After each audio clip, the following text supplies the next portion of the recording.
நானும் அம்மாவும் ரங்கா போகலான்ட்டு பிளான் பண்ணிட்டு இருந்தோம். காலையிலேயே சொன்னாங்க அம்மா 11:00 போகலாம் அப்படின்ட்டு. நான் கொஞ்சம் வெயிலா இருக்கிறதால இல்ல ஒரு 4:00 போலாமே அப்படின்னு சொல்லியிருந்தோம். ரொம்ப நாளுக்கு அப்புறமா அம்மா கூட ரங்கா போனேன். நான் மேக்ஸிமம் அவ்வளோ வெளிலலாம் போமாட்டேன். ஏதாவது வேணும்னா அம்மி கிட்ட, அப்பா கிட்ட கேட்டுருவேன். அவங்களே வாங்கிட்டு வந்து தருவாங்க.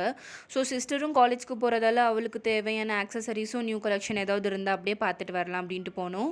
ஃபர்ஸ்ட்டு போனதும் கிச்சன் தானே முக்கியம். ஸோ கிச்சனுக்கான திங்ஸ் எல்லாம் எடுத்து வச்சுட்டு, மசாலா பாக்கெட்டு, அப்புறம் தேவையான திங்ஸ் எல்லாம் எடுத்து வச்சுட்டு, ஸ்வீட் கொஞ்சம் தேவை.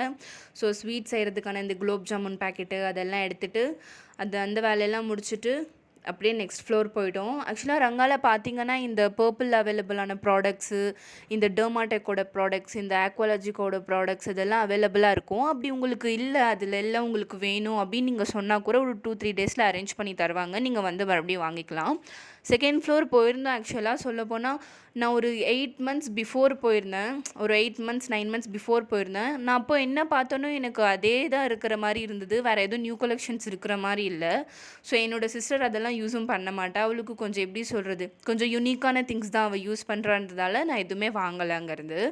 தேவையான கிச்சனுக்கு திங்ஸ் மட்டும் வாங்கிட்டு பில் போட்டுட்டு வந்தாச்சு. கண்டிப்பாக சப்ஸ்கிரைப் பண்ணிக்கோங்க. நெக்ஸ்ட் வீடியோ பார்க்கலாம். பாய்.